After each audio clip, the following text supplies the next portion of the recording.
The Final Stand and the Awakening.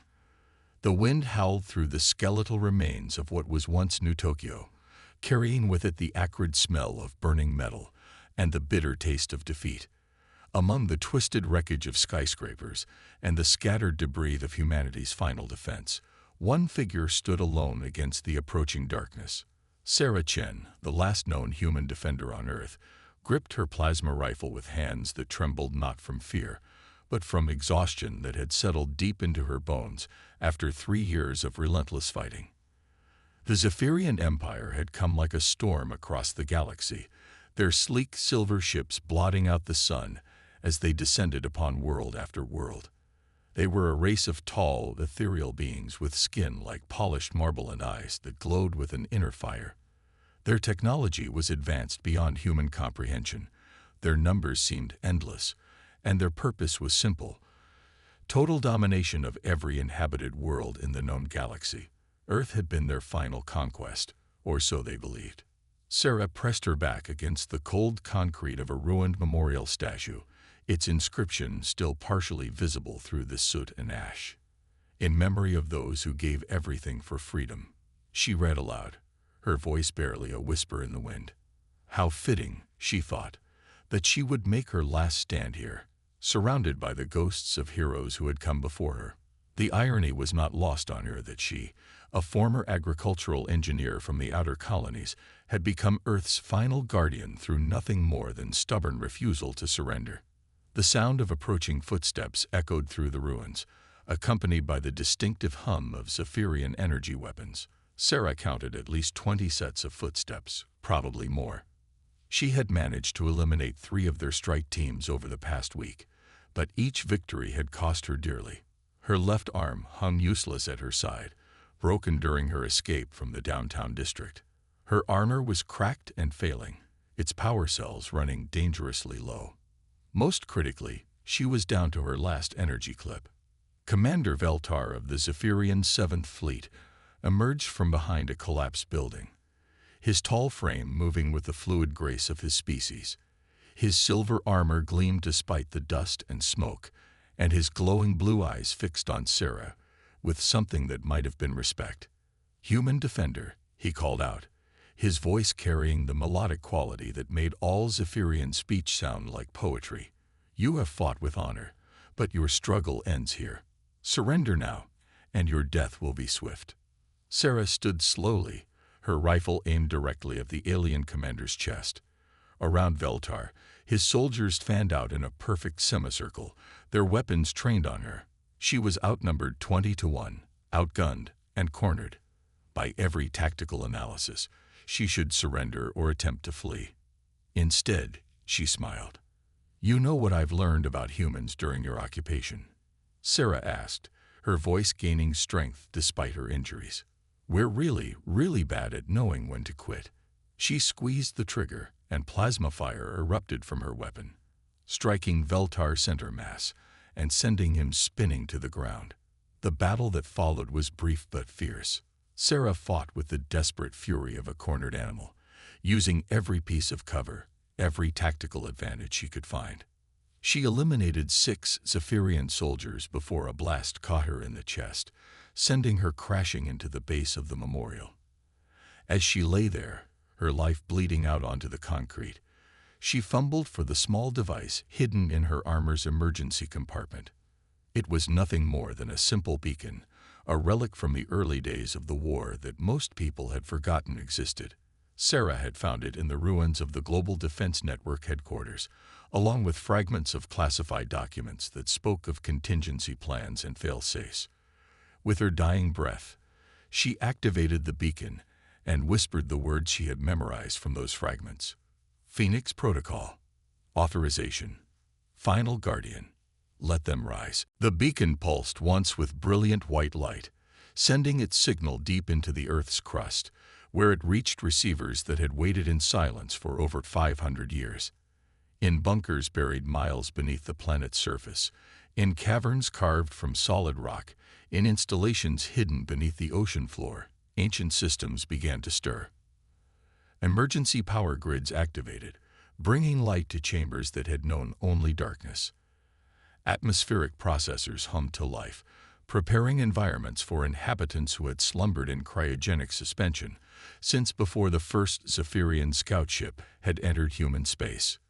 The Phoenix Protocol had been humanity's greatest secret, a project so classified that only a handful of people in each generation had known of its existence.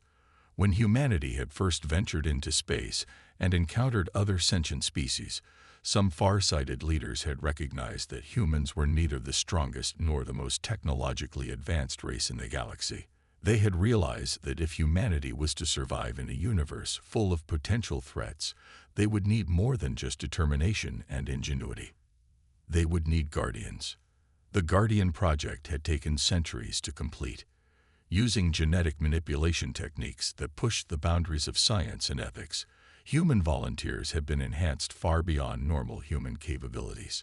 Their strength was tripled, their reflexes increased tenfold, their minds sharpened to process information at superhuman speeds. They were given enhanced healing abilities that could repair damage that would kill an ordinary human, and their lifespans were extended to allow them to serve as protectors across generations. Most importantly, they were trained. Each Guardian underwent decades of preparation in every form of combat, strategy, and warfare that human military science could devise. They studied alien psychology, learned to pilot every type of spacecraft, and mastered technologies that wouldn't be available to regular human forces for generations. When their training was complete, they were placed in cryogenic suspension to await the day when humanity would face its greatest threat. That day had finally come. In Installation Alpha, buried 3 miles beneath the Swiss Alps, Commander Marcus Stone opened his eyes for the first time in 5 centuries. The cryogenic chamber hissed as it released its occupant, and Marcus stepped out into the sterile white chamber with movements that showed no sign of the long sleep he had just ended. His enhanced physiology had preserved him perfectly, and his mind immediately began processing the data streams flowing from monitoring stations across the planet. The news was worse than the protocol's creators had ever imagined. Earth had fallen completely to alien occupation. Humanity's colonies were either destroyed or enslaved. The human fleet had been annihilated, and resistance forces had been systematically eliminated. According to the data, the last free human had died just moments ago, her final act being the activation of the very signal that had awakened him. Marcus felt a cold rage settle in his chest as he reviewed the files on the Zephyrian occupation. They had not simply conquered humanity, they had attempted to erase human culture entirely. Human art had been destroyed, human languages were forbidden, and human children were being taken from their families to be reprogrammed into compliant servants. This was not conquest, it was genocide. Moving with purposeful efficiency, Marcus made his way to the installation's command center, where dozens of other Guardians were already awakening from their long sleep. They were a diverse group, representing every nation and culture that had existed on Earth when the protocol was established. There was Yuki Tanaka from Japan, whose specialty was stealth and infiltration. James McCready from Scotland brought expertise in demolitions and assault tactics. Maria Santos from Brazil was their technology specialist, capable of hacking and sabotaging any system ever created. As the Guardians assembled, Marcus activated the global communication network that linked all Phoenix installations worldwide. Status reports began flooding in from installations across the planet. Installation Beta, hidden beneath the Australian outback, reported all systems green and 200 Guardians ready for deployment. Installation Gamma, concealed in the depths of the Amazon rainforest, confirmed similar readiness. Reports came in from installations in Antarctica, the Sahara Desert, the bottom of the Mariana Trench, and dozens of other locations. In total, over 3,000 Guardians were awakening across the planet, each one a one-person army capable of taking on entire battalions of enemy forces. But they were more than just super soldiers. They were the guardians of human civilization, carrying within them the accumulated knowledge and culture of their species. Marcus stood before the main display screen, which showed the positions of Zephyrian forces across Earth's surface. The aliens had established garrison cities in the ruins of human metropolises, seemingly confident that no threat remained on the planet. They were about to learn how wrong they were. Guardians, Marcus spoke into the communication system, his voice reaching every awakened protector on the planet. For 500 years, we have slept while our creators prepared us for this moment. Today, we honor their sacrifice and the sacrifice of every human who died fighting for our species' freedom. Today, we remind the galaxy why humanity should never be underestimated. The first strike came at dawn. In what had once been London, a Zephyrian patrol simply vanished. Their last transmission was cut off mid-word, and when reinforcements arrived, they found only empty streets and the lingering scent of ozone from discharged energy weapons. Similar incidents began occurring across the planet with increasing frequency. Patrols disappeared, supply convoys were found destroyed with military precision, and communication towers went offline in carefully orchestrated sequences. The Zephyrians, who had grown complacent during their occupation, initially dismissed these incidents as the work of scattered human survivors. They increased patrols and tightened security, but the attacks only escalated. Within 72 hours of the Phoenix Protocol's activation, the aliens had lost nearly 10% of their ground forces to an enemy they couldn't see, couldn't track, and couldn't understand. The awakening had begun, and Earth's true guardians were finally ready to reclaim their world. The Phoenix Rising and Galactic Reckoning. The Zephyrian High Command had ruled over 1,000 worlds, but they had never experienced fear like this. In their floating command center hovering above the ruins of New York, Admiral Kethril stared at tactical displays that showed the systematic destruction of his ground forces. Red indicators marked the locations of destroyed units, disabled installations, and severed communication lines. The pattern was spreading across the planet like a plague, and his officers had no explanation for what was happening. "Report," Kethril demanded, his usually melodic voice harsh with tension. His second-in-command, Colonel Nexer, approached with visible reluctance. "Sir, we've lost contact with 17 garrison cities in the past 6 hours. Our remaining forces report encounters with human combatants exhibiting capabilities far beyond anything in our intelligence files. Single individuals are eliminating entire squads of our best soldiers." Admiral Kethril's glowing eyes narrowed. "Impossible. Our intelligence confirmed that the last human resistance fighter was eliminated 3 days ago. We witnessed her death ourselves. What the Zephyrians didn't understand was that Sarah Chen's death had not been an ending, but a beginning." Across the planet, Guardian teams were emerging from hidden installations and implementing strategies that had been refined over centuries of planning.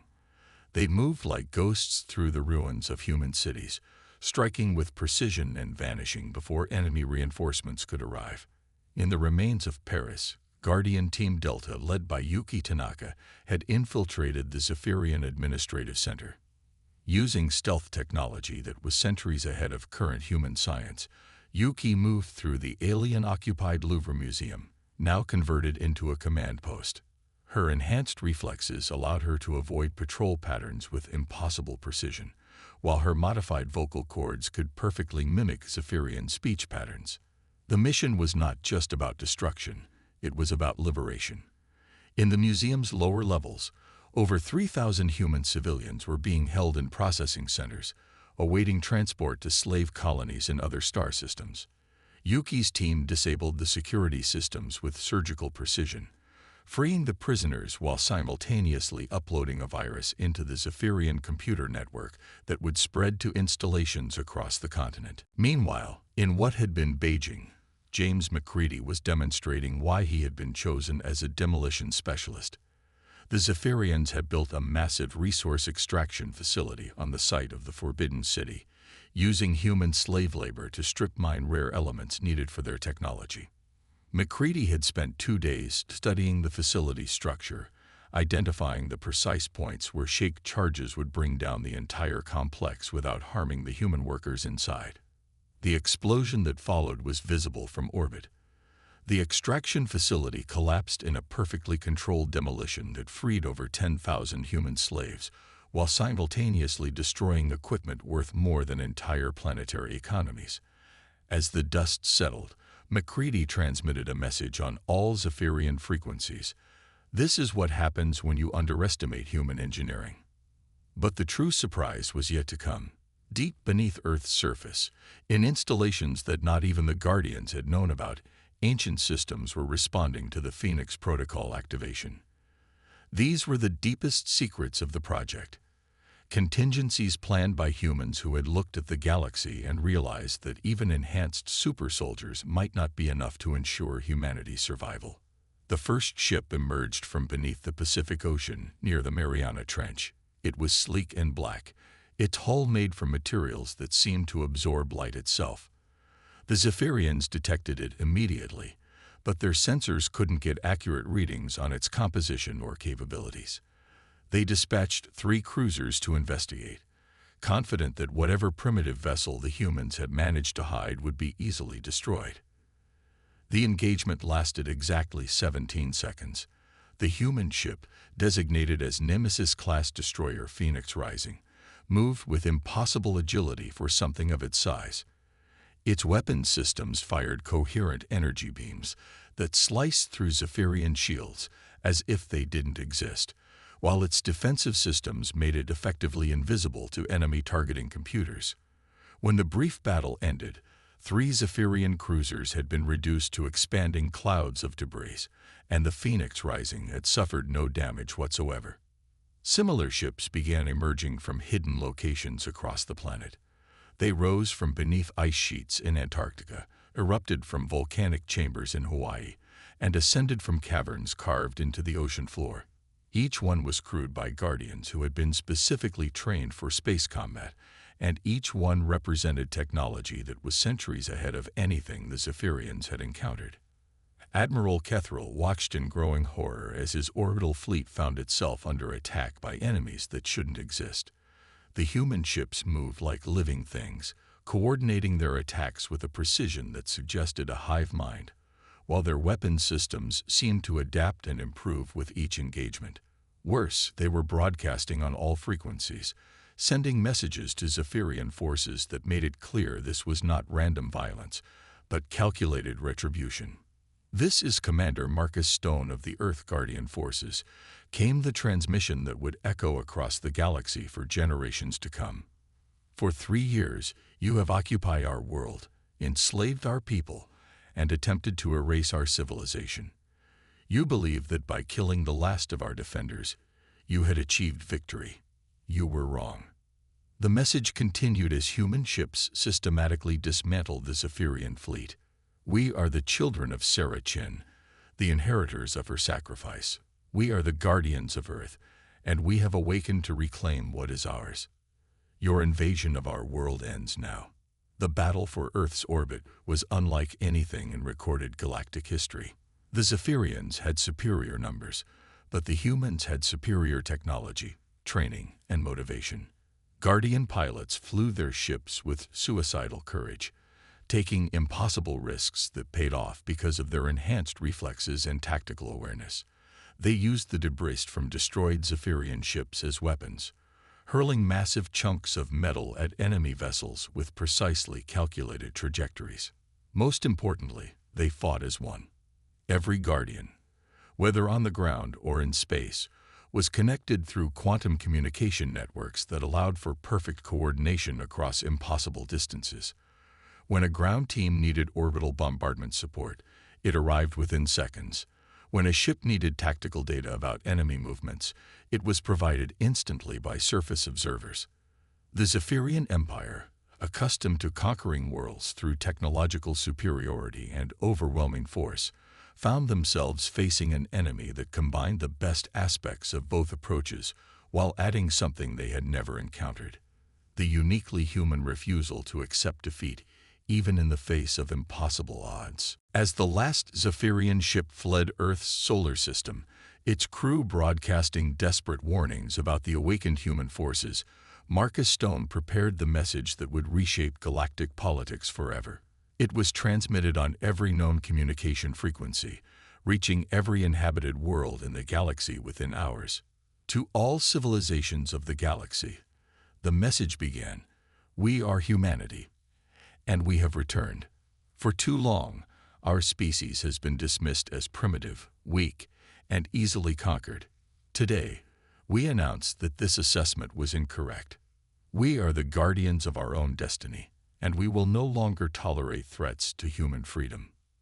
The message continued with detailed specifications of human military capabilities, making it clear that Earth was now defended by technology that surpassed anything previously seen in the galaxy. But more than that, it was a promise and a warning. Humanity would defend itself with overwhelming force against any aggressor, but it would also extend protection to any species that faced extinction at the hands of galactic bullies. The response was immediate and dramatic. Dozens of alien civilizations that had been conquered or threatened by the Zephyrian Empire sent delegations to Earth, seeking alliance with the newly revealed human military might. The galactic balance of power shifted overnight, as species that had been enemies for millennia found common ground in their awe and respect for humanity's unexpected resurgence. But perhaps the most significant change was in humanity itself. The surviving human populations across the galaxy, many of whom had lived as slaves or refugees for years, began to stand taller. They wore their humanity as a badge of honor rather than a mark of shame. Children who had been taught to hide their human heritage instead began learning about Sarah Chen, the last defender whose sacrifice had awakened Earth's greatest guardians. In the years that followed, historians would debate whether the Zephyrian invasion had been humanity's greatest tragedy or its greatest blessing. The occupation had cost millions of lives and nearly destroyed human civilization, but it had also revealed the true strength that lay dormant within the species. The Guardians became the foundation of a new human military doctrine that emphasized preparation, technological advancement, and the willingness to pay any price for freedom. Sarah Chen's memorial was rebuilt in the exact location where she had made her final stand. The inscription read, "She was the last to fall, so that many could rise. Her sacrifice awakened the guardians of tomorrow." Every year on the anniversary of her death, guardians from across the galaxy returned to Earth to pay their respects to the woman whose final act had changed the course of galactic history. The Zephyrian Empire never recovered from their defeat at Earth. Their remaining territories gradually broke away as subject species realized that the supposedly invincible conquerors could be beaten. Within a generation, the Zephyrians had withdrawn to their home system, a humbled people who spoke in whispers about the day they awakened humanity's sleeping guardians. As for humanity, they had learned the most important lesson of all, that sometimes the greatest victory comes not from avoiding defeat, but from rising stronger after experiencing it. The last human defender had fallen, but in falling, she had ensured that humanity would never again face extinction alone. The guardians were awake, Earth was free, and the galaxy would never again underestimate the species that refused to surrender, even in the face of impossible odds. The phoenix had risen from the ashes, and its fire would burn across the stars for millennia to come.